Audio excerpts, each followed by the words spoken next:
We all know they are meant to protect us, but for many reasons, the uniform brings fear instead of safety.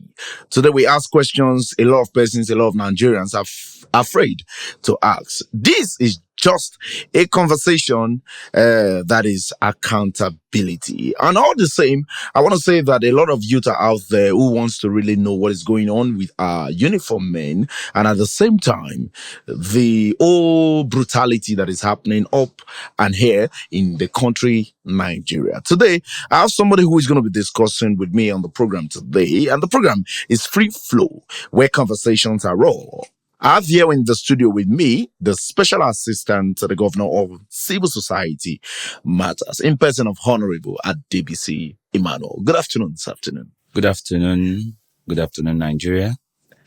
My name is Ambassador Comrade at DBC O. Emmanuel, the Senior Special Assistant to the Governor of Osun State on Civil Society Organization. All right, without wasting much of your time, I think we just need to go straight into the matters we have on board. Now, for the first, let me ask, from your position, how would you honestly describe the relationship between civilians and uniformed men today? That's plus one. Two, do you think Nigerians feel protected or intimidated? Good afternoon, everyone.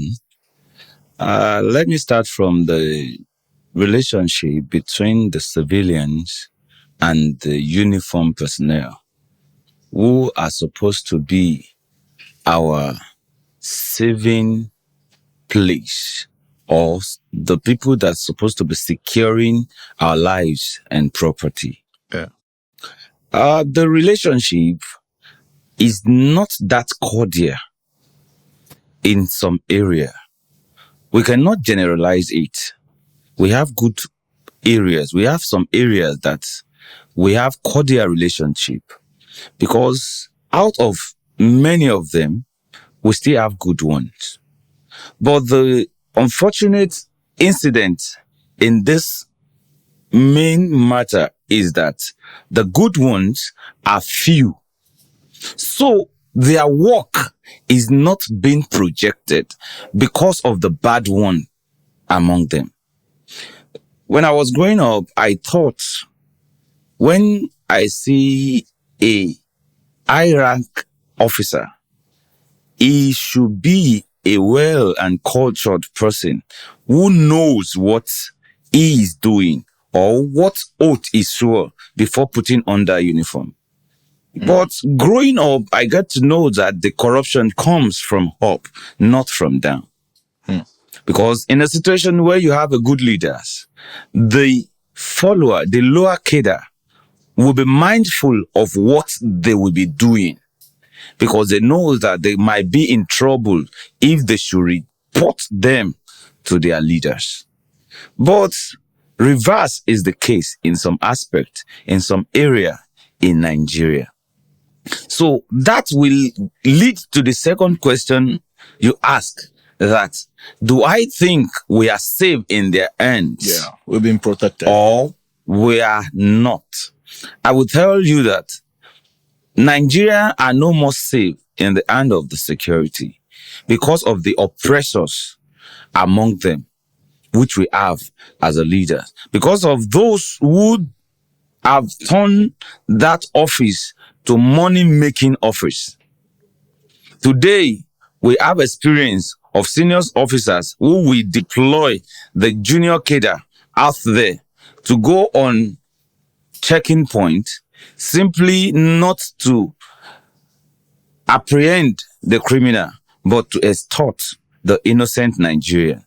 And if anyone challenge them, it turns to another thing. And at the end of the day, when I've been in a situation when I get to the police station and the police will tell me that Ogas knows about it, and if we want to collect bail, we cannot collect small money for their bail. I always ask them, they said bail is free. Why is Oga being aware of how much you are collecting on the bail? Someone.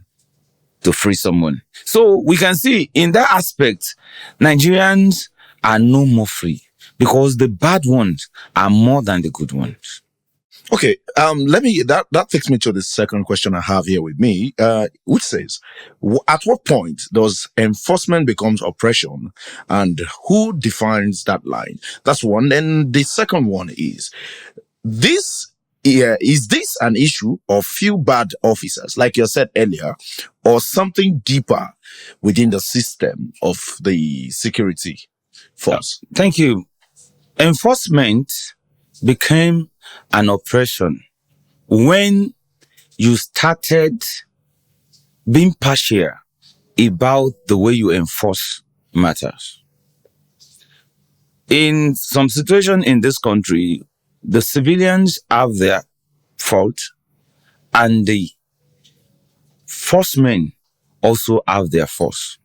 Let me take it for instance, a situation whereby a military personnel have they have an officer's mess in their barracks.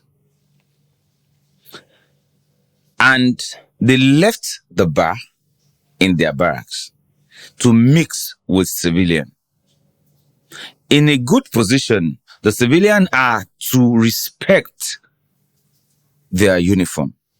But at the same time, in reciprocating, they are supposed to respect the civilian environment, which they are too. Enforcing their uniform on those civilians at their terrain is an oppression. But let's take it for instance, it's prohibited in Nigeria for a civilian to be putting on a false gadge.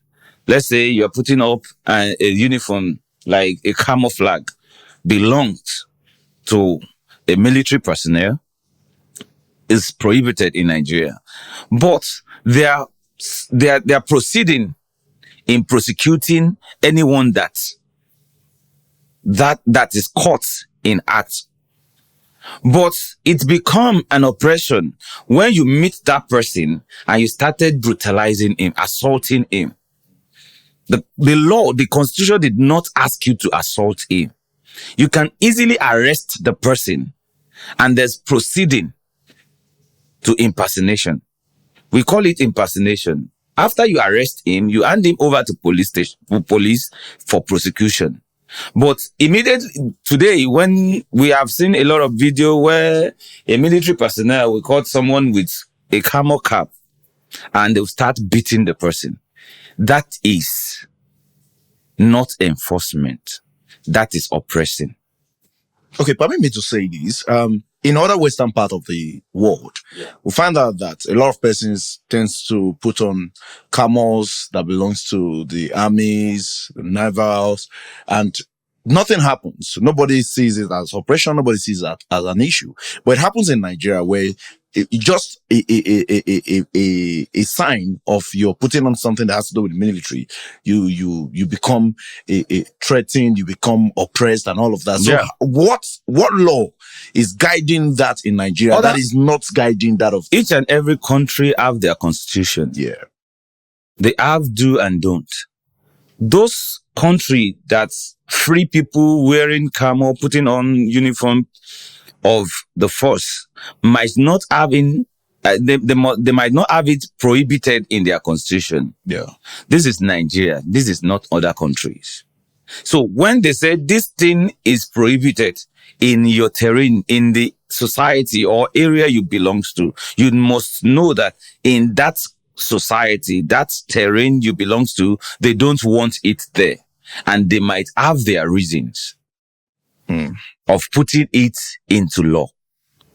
We have lawmakers that looks into things before they pass it on. They look into the hazard. They look into the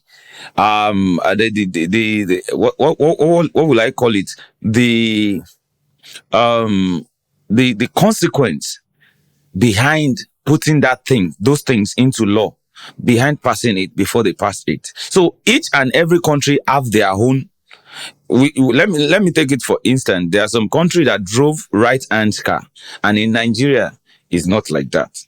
So we each of the country have their own way of doing things. That's what I can say about that. All right, that takes me to the question I have here with me that says, when people report brutality, probably police brutality or any of the officers, they often say nothing happens. Let's say that's the slang. A lot of persons say nothing happens. Why is why is our accountability system still slow? When something just happened, it just goes on like that. Before you know, nobody's talking about it. And that's all. Why is it still slow until date? It will be slow. Like I told you earlier, we have corrupt officers at the high places too. Let me take my own story as an instance. There's something that happened to me last year, June. And after reporting even to police, the case was being taken to police escort department. After giving petition, after doing everything, even they extort me. Wow. After taking the money, when I took the petition there, the officer in charge, what he first told me that was, I will have to pay them 500,000 before they can. Sorry, I want to understand something. 500,000 for coming to report the case of brutality. Petition, not even reporting. Or because in those places, you have to write petition against, towards your case. When I took my petition there, after you submit the petition at the office of the IG will now detail it to the office who will handle the matter. After giving them the petition, they said, I will have to pay them 500,000 naira for mobility so that they can follow the case. I told them, I don't have 500,000 naira to give you on this case. I've lost over 7 million naira. And at the end of the day, they still drag their foot and they still collect 100,000 naira. After collecting that 100,000 naira, nothing still happened. Because those who are in charge of that case are friends with the person who assaulted me. Let me now tell you, even at the Air Force barrack there, those who are squadron leader, the squadron leader in charge of the provost is a rank mate with the person that assaults me. Oh. After calling us several times, taking our statement, even there was a direction from the force headquarters in Abuja. Nothing still happened. At the end of the day, we learned that the person investigating this matter and the oppressor are friends. They are mates in the uniform. That is, thank God for social media today that if anything happens, it appears on social media and it gets to the quarter. Not that they are prompt in that highest quarter, but we are the good ones we have among them. We quickly look into it and look at it that this can tarnish the image of our institution. That's why you see that they do something about it now. But in those days where there's no social media, Nigeria has been party to party thing. They will easily kill it. It's my friend that is involved and I don't want him to get into trouble. I think two directors have been looking into this thing since June 2nd last year till now. Nothing has been done on this.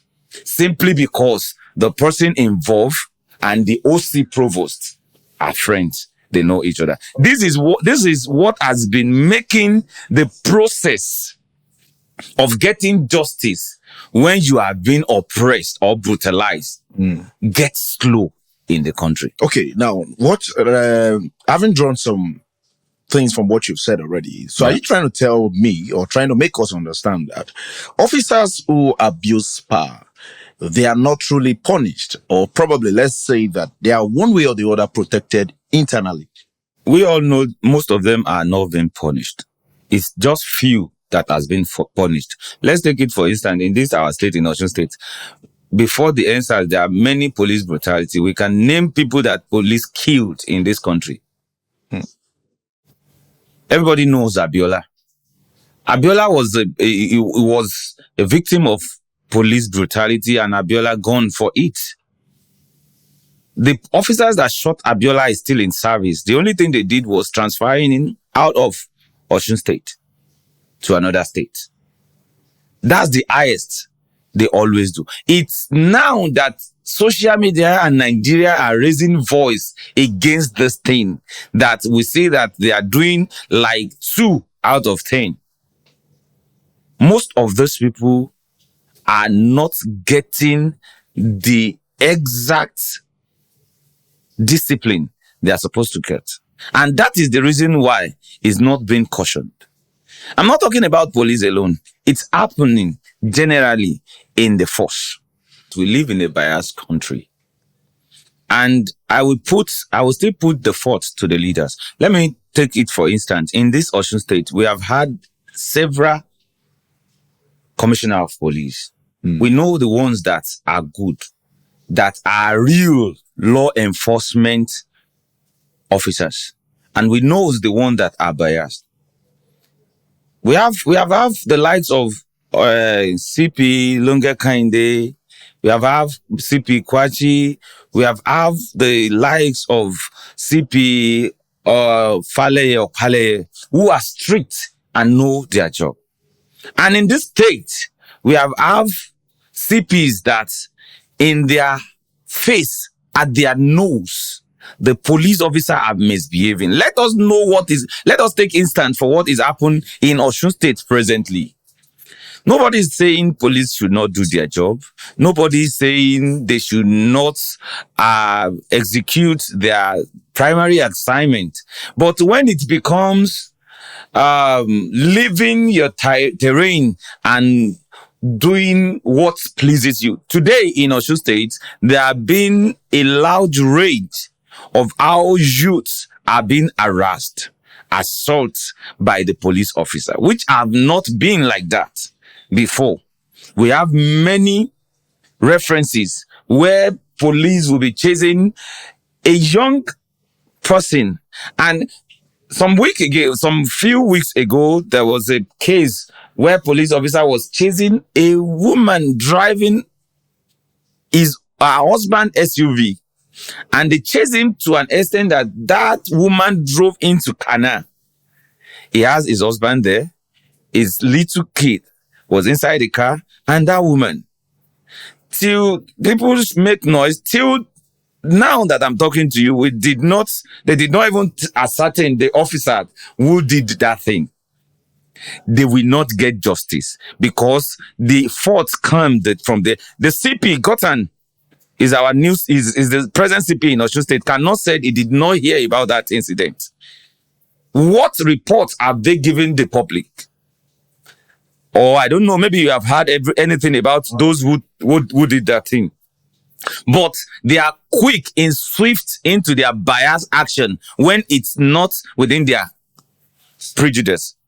Because let's see what happened about the custom officer that they said shot at a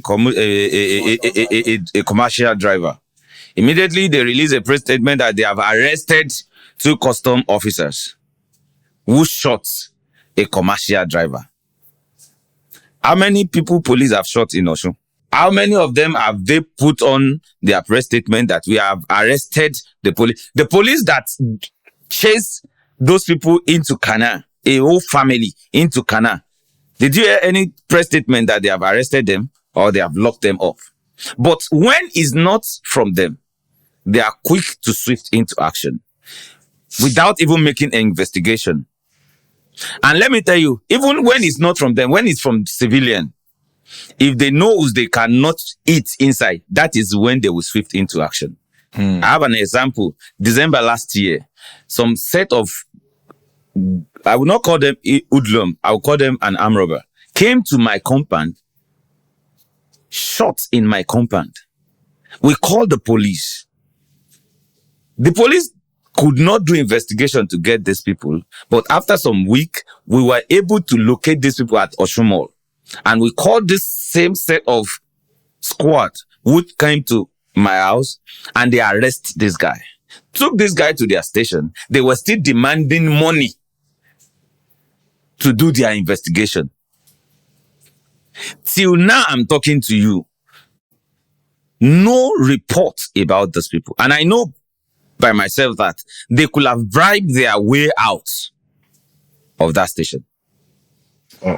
But if it's an innocent person who does not have money to bail, you will have heard that is in Elisha. So that is the answer to that. They are quick in doing their biased work. Let me quickly ask, comrade, what is the government doing right now? I mean, not promise at this time. What do you think the government is doing to reduce the whole brutality happening?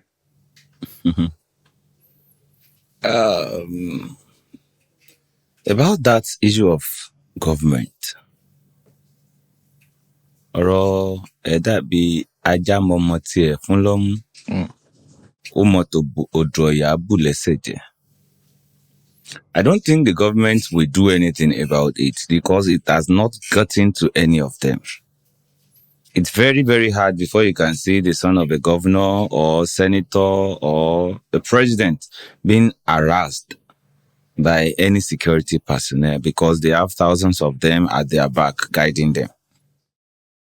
This is an issue this is a matter that a commoner always fall victim of.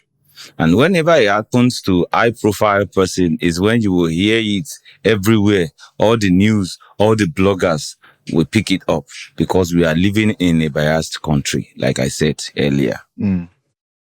But I believe the government have put some people in charge. Like, I love the way the new Minister of Defense is dealing with some military personnel these days. We need much of those people in power.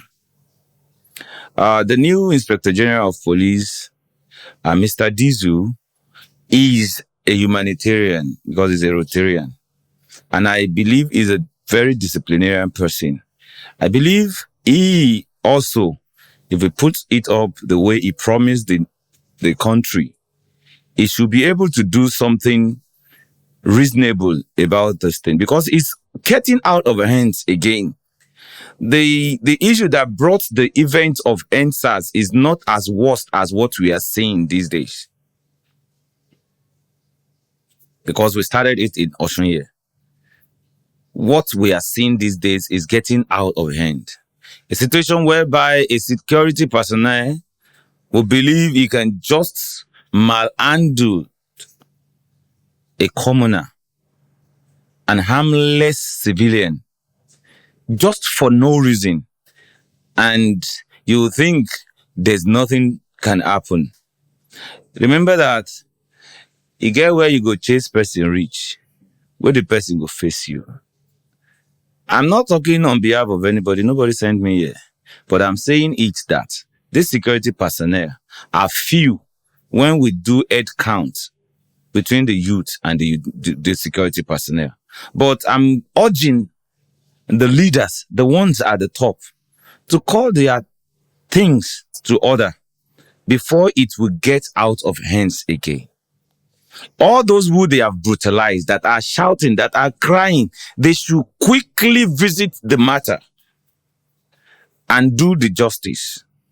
Okay, there's something you said just now, just a few minutes ago. You say, get where they go pursue you reach. You Yeah. go gas turn face or pursue you. Now, make I ask this question.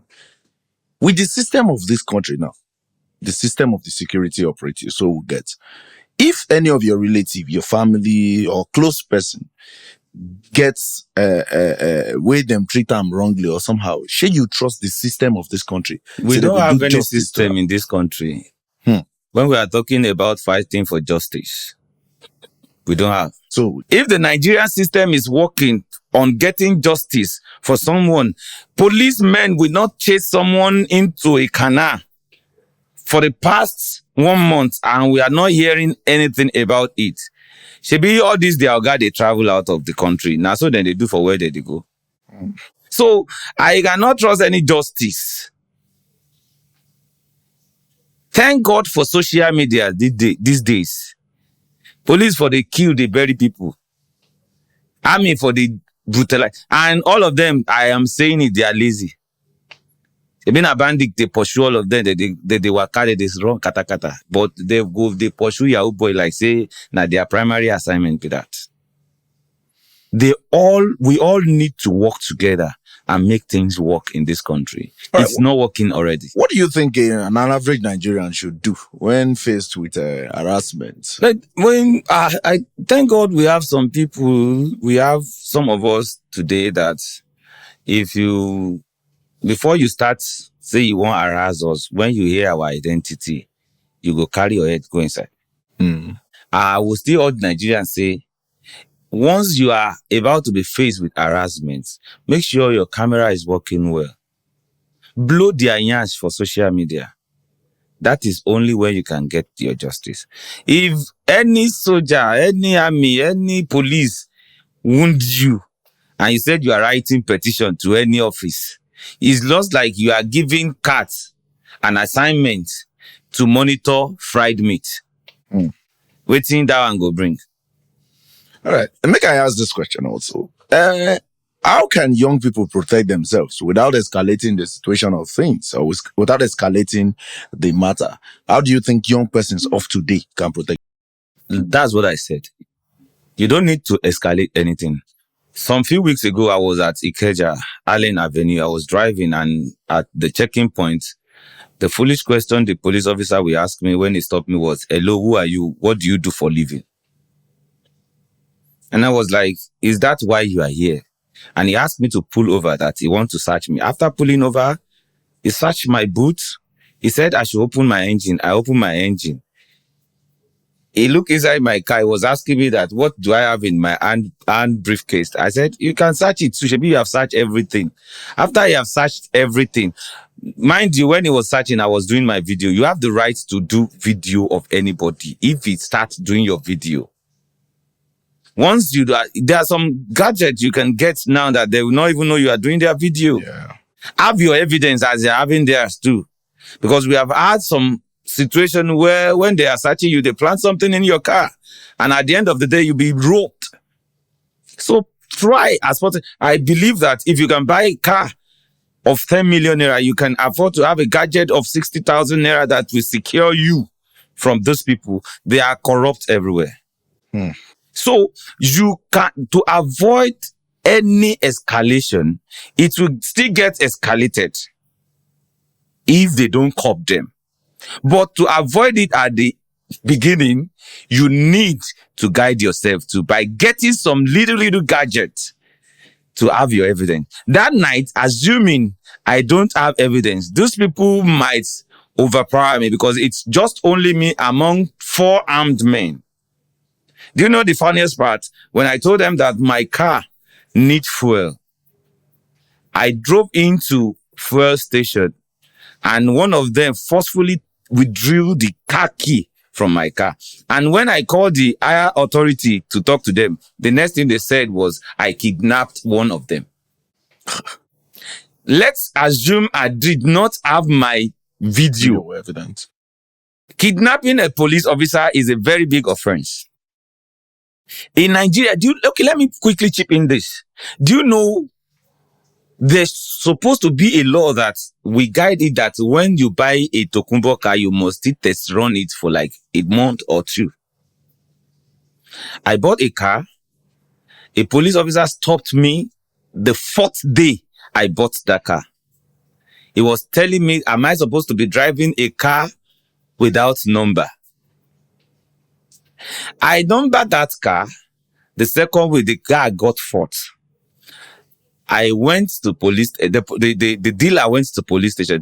The police were telling me that there's nothing they can do on that car for me to return it because I've numbered it. In the first place, you said I'm not supposed to be driving a car on number within 4 days. But when the car got fault, the normal proceeding is I was supposed to return the car, got my money back, or get another car. These same police are still saying, I've numbered the car. There's nothing they can do. So you can see how biased the country, the environment we are living is. So to avoid it from getting escalated, know what you are supposed to know. Be a law-abiding citizen of the country. Let me tell you one thing. The only way you can fight your way out is when you are not a criminal. All what I've been saying since morning is not applicable to any criminal. If you are crime-free and you know your right, they will not even mess with you because they know what it can get them into and make use of your social media very well. Okay, what reforms are urgently needed but are not in place yet? What do you think that the government are supposed to be doing, or some of like the IG and all the top officers that you think are not being implemented yet that can cover most of the we don't talk of police reform, no be here now. Before they bomb my papa, they don't talk say me they reform police. There's no reform because people will one day in charge of reforming people. Are they reformed? The guy will say, okay, let's assume they post one guy come now and he want renovate in office or in house and he call him boys. Oh yeah, I want to renovate this place. Go and look for money. Where did they want them to get money? Is that not the beginning of telling them to go out and extort people? Abi, where they won't get the money, where you say me they go get come?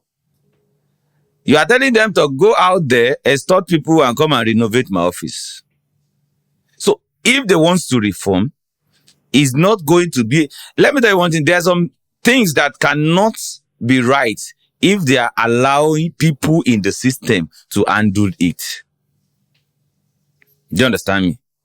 Okay. Is it the police, the CP of Ondo State who, after they tender a case forcefully in his presence and on his behalf, they are still demanding 2 million naira for bail?